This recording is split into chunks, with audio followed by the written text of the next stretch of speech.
Have you considered who you need to have as part of your circle of influence from the beginning to the end of your career? And who have you engaged thus far as part of your own career and personal board of directors? That's right, board of directors.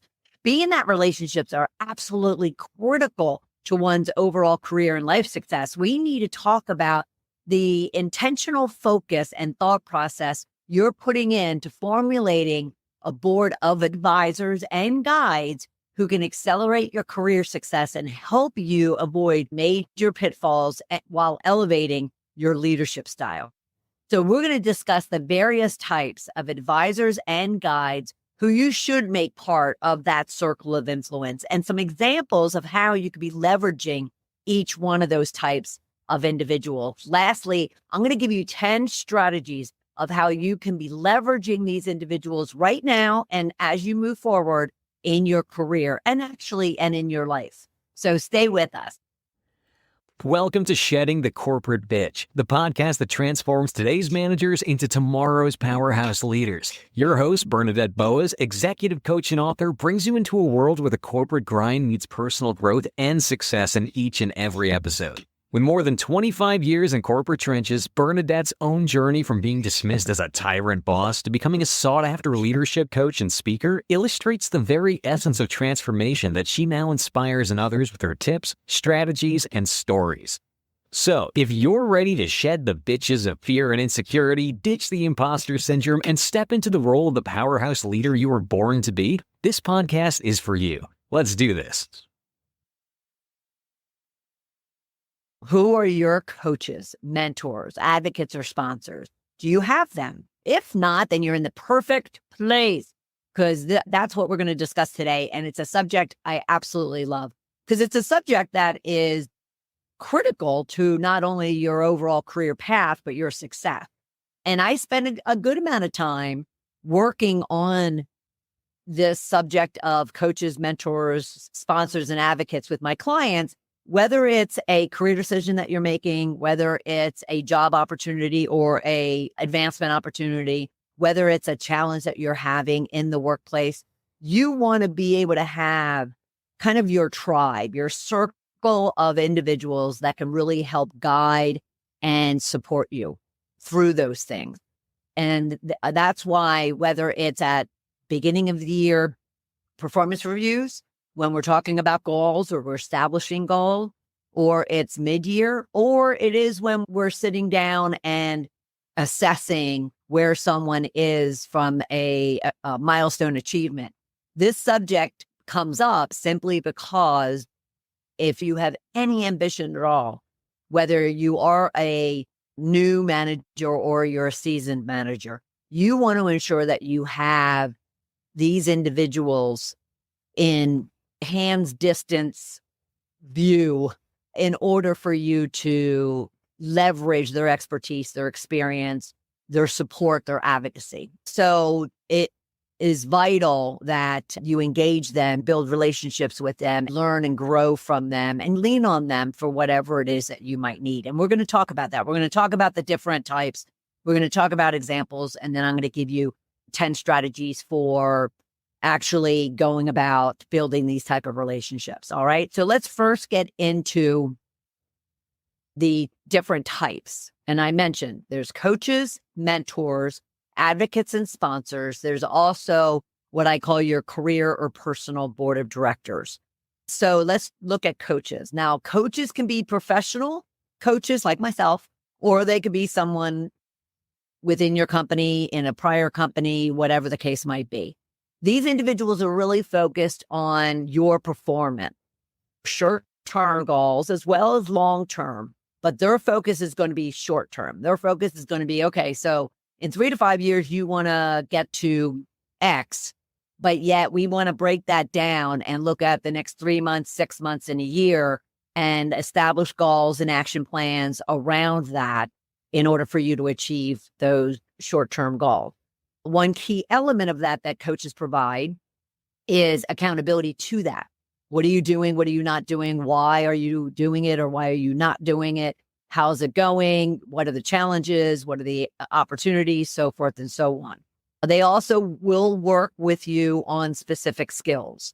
So say there's communication skills, or there's relationship building skills, there's conflict resolution issues that you might be having, or opportunities that you might just need the skill to be enhanced. Your coaches can help you with that. They could be very structured, following a prescribed methodology that they use, or they could be more tailored, more custom, meeting you where you are at any given point in time. I happen to be that latter type, where based on where you are and what you're working on at right now and how it ties to your short and long-term goals is how I will then provide resources, support, guidance, coaching for you. All right. Depending upon your style will depend upon what you want and what you should be looking for in a coach. Again, informal coach or a formal professional coach. The next one would be a mentor. And the difference, because a lot of people confuse coaches and mentors.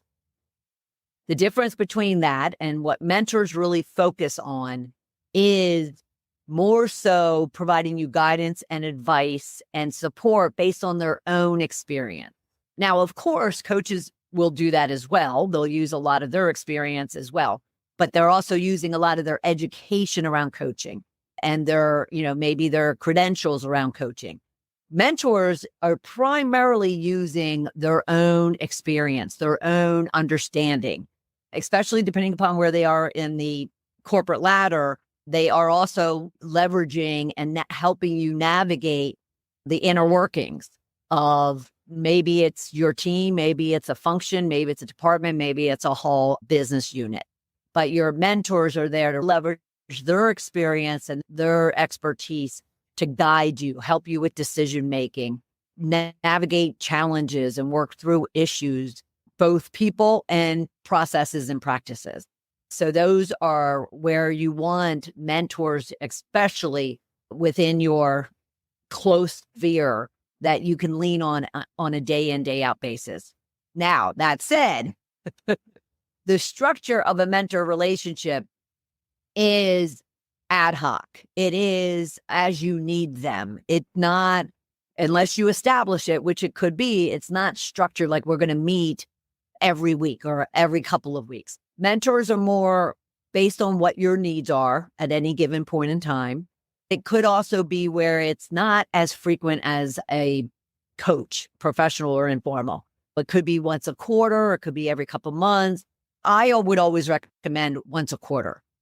Every 6 months is just way too long for you to build that relationship with a mentor to where, they can then turn into an advocate or a sponsor. And the actual engagement or the structure of a mentoring relationship is, one, I advocate that you, as the mentoree, you take the initiative to build that relationship, to seek their mentoring, to then engage them versus them coming to you. Not to say that they won't come to you, but I always think that a mentoree should really be doing the heavy lifting, so to speak, because it's all about your career and it's all about maybe the opportunities or the challenges that you're having. So be sure that when you go to initiate a mentoring relationship, it's, you're initiating that. You're not expecting someone to tap you on the shoulder. Now, some companies do have mentoring programs. And, the other thing I would suggest is, if your company has one, you should be raising your hand to either be the mentoree or the mentor. And depending upon where you are in your career, you should definitely be positioning yourself as a mentor. But you may also need to be the mentoree to have a mentor to support your career goals. Now there's advocates. Advocates are those who are usually someone within your organization who actively support your work. So they know kind of the work that you're doing, the role that you have, the accomplishments that you've achieved, the challenges that they know, and they're tracking and keeping track of basically how your career and how that particular role you're in right now is going. And they want to help influence you progressing and advancing in your career. So an advocate is going to be in a room, let's say, and they're going to be raising up your accomplishments. Say there is a calibration of your, the team's performance, which means HR and maybe a leadership team of a business gets in a room and they're going through kind of the people structure, and they're going through people's reviews, and they're going through succession planning. So they're sitting there and they're having discussions about individuals. And so an advocate is going to do just that. They're going to raise up your accomplishments, raise up the challenges that you've had, but how you've overcome them. They're also going to seek out, when there are opportunities, where they might be able to fit you in. Okay, so then there's advocate. Advocates are those individuals within your organization who really know your work, know your performance, know your behavior, know your leadership style, understand your accomplishments and even the challenges that you've had. And they're able to and choose to want to share that with others, especially others making key decisions regarding opportunities and advancement and overall positioning of an individual within the company. And so it's an informal structure. It's not as if you're going to be meeting with them on a schedule like you would with a coach or a mentor. At the same time, it's a critical relationship in that when you recognize that there is someone who is an advocate of you, or they've come to you and say, I love what you do and how you perform, and you're doing a fabulous job, and I really want to support you, and what are your goals, that kind of thing. Let's say it's the former, though. They haven't come to you, but you recognize that someone's an advocate. Well, then you can certainly build that relationship to the point where you share with them on a regular basis. I'll call it regular, but you share with them your accomplishments, your challenges. You go seek them for either decisions you're contemplating. You could be seeking some advice for them and some mentoring, but you are keeping them informed as far as your own accomplishment and your own progress within your role. And then they are leveraging that to help get you progressed and advanced within the organization. So they're very important for you to seek out. Pay attention to those individuals that compliment you in front of other people, that look for opportunities for you and suggest them, or downright tell you you should be going after this opportunity. Advocates are key. So then there's sponsors, very similar to advocate. At the same time, these are really influential people. These are the top decision makers of a company that also are in touch with and in tune with your performance, your contribution, the value you bring to the company, the opportunities they see for you. And they are wanting to really secure opportunities for you, get you advanced, get you that next big project or that next initiative that will give you the visibility and the opportunity and the stretching of your goal that they want from you and need from you. All right. So sponsors are directly invested in your career because they also see the value you bring to them. So say you are what I'll call a massive producer, a revenue generator, and just an overall huge contributor, and you are helping that individual even getting advanced. Well, they have an investment in you now, and they want to see you advance as well and you be successful as well, and they'll pull you along. Okay. So those are sponsors. Now, board of directors are a combination of all of these individuals, but they're also individuals that you intentionally identify that you want to know are there for you if you do have a decision to make, a challenge to work through, an opportunity to consider, or just overall get some advice and some guidance from them. And they're both personal and professional individuals. So they're not necessarily just the people in your organization. They could be in your community, in your social circle, and you just recognize that you really trust and respect and regard this individual with high esteem. And therefore, when something does come up that you need support on, you can lean on them. And so intentionally, almost like an org chart is the way I approached it almost 14 years ago when I left corporate and started my own business, is I defined an org chart of the type of individuals that I wanted to be part of my advisory board.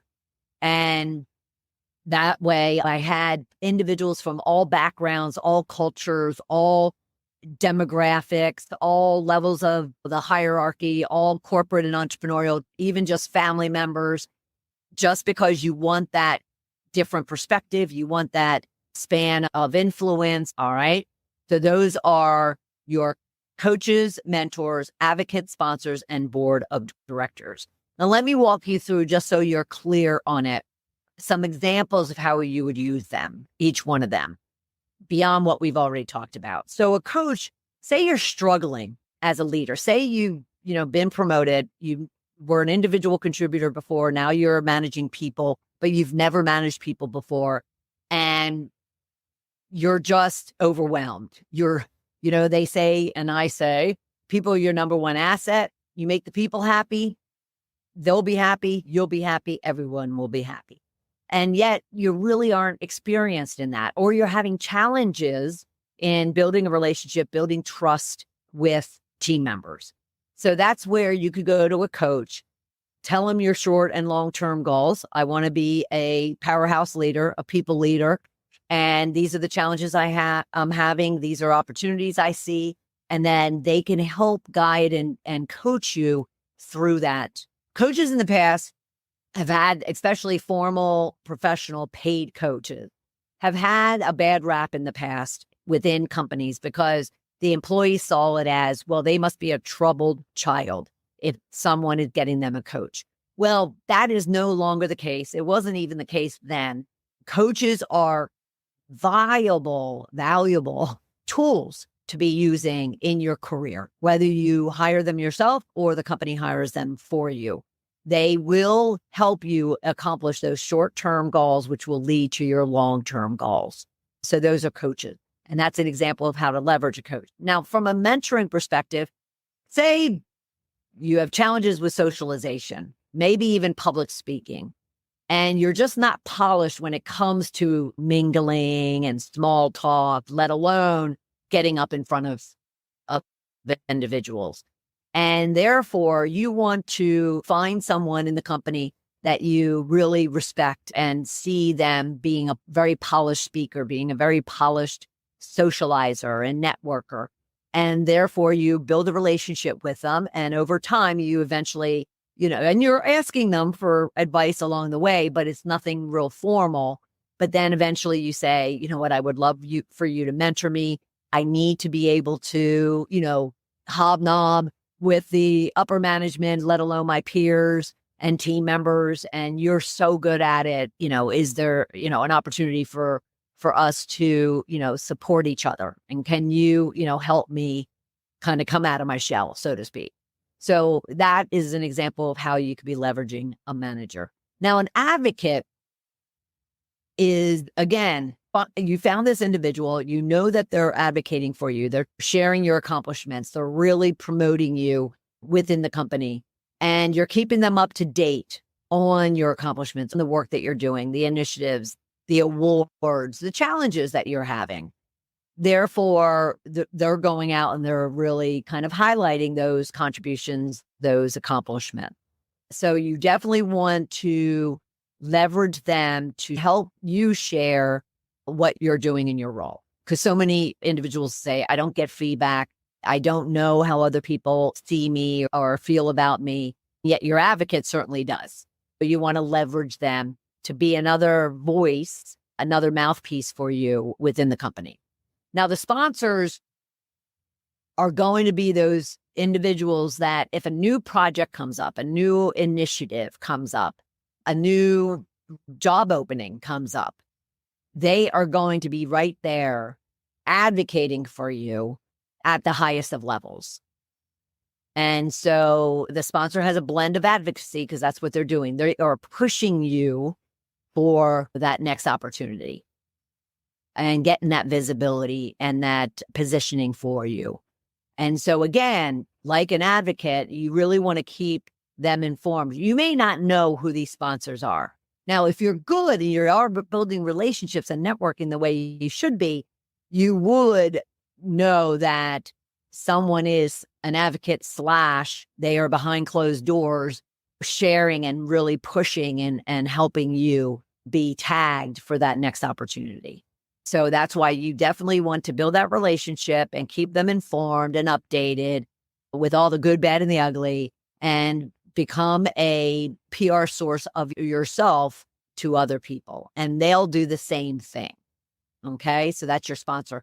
And for the board of advisors, it's really because it's a combination of all of them, personal and professional relationships and connections that you trust and know that they'll keep your confidence. And so those are just, you have a situation, good, bad, or ugly, and you say, okay, wait, this individual, let's say it's a family member. I have a couple of family members that I lean on when I'm dealing with both business or personal stuff. And they're not even in anywhere near the same type of business that I do, but yet their guidance and their advice over the years just proves that I can always lean on them. And so use your board of directors for critical decisions that you have to make, opportunities that you're trying to consider, challenges that you're having, so forth and so on. All right. So those are some examples of how to leverage all of these individuals. All right. Now that you understand the 5 different types of individuals you should be having in your board of directors or your circle of influence, and you now have some examples of how you could be leveraging them, let's talk about 10 strategies you could be taking right now in order to either bring on these types of advisors, guide, support systems into your world, or enhance the relationships you might have already established. All right. So first off is to just identify and engage coaches and mentors. Like, look around you and, find individuals within your company, within your past, within your social world that can be a coach or a mentor for you. All right. Mentors are, I'll say this, that I prefer you to find a mentor within your organization because they'll know specific challenges that you're having. You could have mentors outside of that for sure, but certainly look for a mentor within your organization, not necessarily within your team or function or business, but at least under the umbrella. That way, they'll really understand the complexities of whatever it is that you might be dealing with. All right. But identify and engage a coach and a mentor. And please look at the coaches as development and enhancement, not as, because you're struggling. It could just simply be because you have big aspirations and you want to ensure that you're achieving them. Number 2 would be definitely cultivate those advocates. Make sure that you're paying attention. And this takes a little bit of, I'll call it ego, I guess, because a lot of individuals that I work with, they dismiss when someone compliments them or when someone highlights them in front of other people. They kind of dismiss it. They actually oftentimes will apologize, oh, well, I had a good day type of thing. Well, you need to pay attention to that because that individual is most likely an advocate, and that's a relationship you want to foster. Okay. So cultivate those relationships. And the third one would be seek to secure those. And on the back of that would be the third strategy would be make sure you are securing those sponsors. Again, you're paying attention, you build that relationship, you share updates, you bring up, opportunities that you see that you want their support and help with, but you're really looking to secure that you have a sponsor, especially at the highest level, because these are the individuals that are at the highest of levels, getting in rooms and having discussions regarding the future of the company. So you want to leverage that and secure those sponsors. The other one would be get your board of directors established. Identify, make a list or an org chart, but make a list of individuals that you really trust, that you really respect, that you hold in high regard, that have the experience and the skills and the accomplishments, personally or professionally, that you're looking to achieve. You always want to level up and establish it. You don't have to necessarily go around and talk about it. You just establish it for yourself. And when something comes up, you can look at that list or look at that structure and say, okay, I want to go talk to, especially for different perspectives, Joe, Sam, and Sally. So establish that. And then based on these relationships, you're always looking to seek feedback. You want to ask them point blank, how am I doing? Where should I be focused? What should my priorities be? What insights do you have? Whatever the case might be, you want to be not only giving them updates, but you want to be asking them for updates on you. Have you found an opportunity for me? Not that, but feedback on kind of how are you doing? How are you showing up? When you're in certain environments, like I had mentioned with the mentor and public speaking, there's chances that if you're all of a sudden given opportunities, giving visibility, and you're in front of different audiences that you're not accustomed to, then you're going to want to ask for help and support and advice on how best to show up. But at the same time, after you do, you want to say, if they were there, say they were in the same room or on the same call, you want to say, okay, what's your feedback? What did you take away from that? Where can I improve? Where was I really strong? So forth and so on. But feedback is absolutely critical. Be sure that you are seeking opportunities to then mentor other people. So, if you're even 30, you've been there, done that in some respect. So go and also seek for you to be a mentor and mentor someone else. It is a great opportunity for you to expand and grow and learn about yourself. At the same time, it's definitely some credence, some credibility toward you as a leader. All right. So go and seek mentoring opportunities. And then you definitely have to, as I mentioned earlier, you have to be your PR mouthpiece. You have to showcase your accomplishments. No one else is going to do it. Do you ever find team members or even your boss at times really kind of evangelizing you and sharing your accomplishment?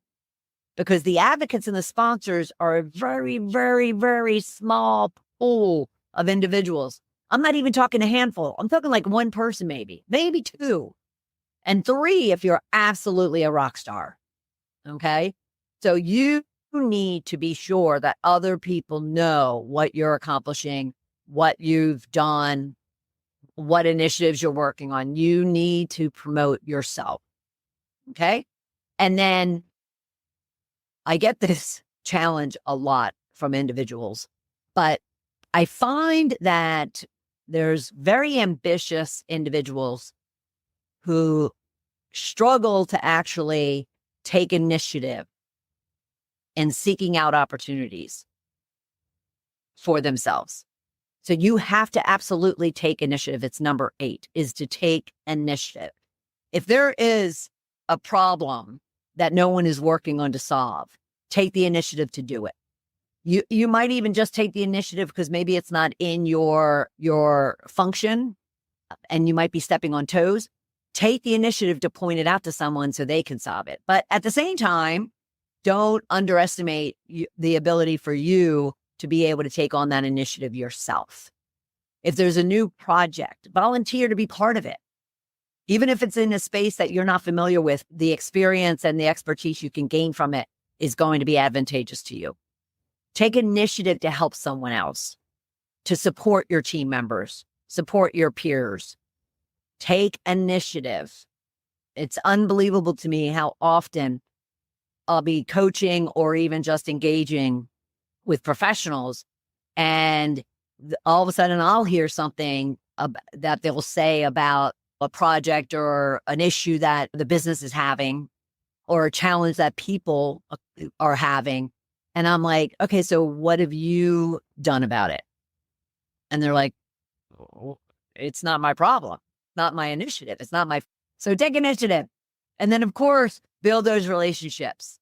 Get out of your comfort zone, get out of your, space where you're just heads down and go and build relationships inside your team, inside your function, inside your business, but across as well. I can't tell you how many people will tell me, well, I just make sure that I build the relationships with the people that will help me accomplish my goals, like accomplish my tasks that I'm working on right now. They're not thinking about the future. They're not thinking about, that career path that they may have defined for themselves. In a lot of cases, they haven't defined it. And that's one reason why they're not building the relationships. I was even told flat out, well, I don't build relationships with them because they don't help me today. Well, that'll hurt you possibly in the future. So be sure you're building those relationships. And number 10 is everything should be a win-win when you have relationships. It's not a me only. All right. So relationships means it's a give and take. I'll help you. You'll help me. Serve others to serve you. It's a win-win. So ensure that you're also providing them value. How can I help you? What do you need? What can I contribute to your goals and what it is that you're trying to achieve? And then at the same time, not only that, but especially mentors, advocates, and sponsors, they are expecting a great deal from you, and they should. So go over and beyond. As my dad always says, leave people and places better than you found them. Focus on, over delivering, not just accomplishing, but over delivering, over serving, just quality support, quality performance, quality leadership, quality, accomplishments. But deliver value so then when, especially your advocates and sponsors, stand up and say, Joe is perfect for this opportunity. You don't have someone else in the room going, well, I'm glad you think so, but I don't. And they spew out some examples of that. Okay. So be sure that you're giving an ROI to everyone involved in that board of directors in your circle of influence. And having these relationships are absolutely critical to your career today and in the future. It doesn't matter if you're 30 or you're 65 and you're, still working. You still want to be accomplishing and advancing. Build these relationships and you'll find yourself skyrocketing in your career. All right. I'm so happy that you are with us. Thank you so much for being here and allowing me to share with you the importance and the career catalyst that is your coaches, mentors, advocates, and sponsors, and even your personal board of directors. And just keep shedding those fears, insecurities, doubts, and negativities, what we call bitches here, so you can be creating the riches in your career and life you deserve and be the powerhouse leader that you are meant to be. Until next time, take care. Thank you for tuning in to today's episode of Shedding the Corporate Bitch. Every journey taken together is another step towards unleashing the powerhouse leader within you. Don't miss any of our weekly episodes. Subscribe to our podcast on Apple Podcasts, Spotify, or wherever you love to listen. And for those who thrive on visual content, catch us on our Shedding the Bitch YouTube channel. Want to dive deeper with Bernadette on becoming a powerhouse leader? Visit balloffirecoaching.com to learn more about how she helps professionals, HR executives, and team leaders elevate overall team performance. You've been listening to Shedding the Corporate Bitch with Bernadette Boas. Until next time, keep shedding, keep growing, and keep leading.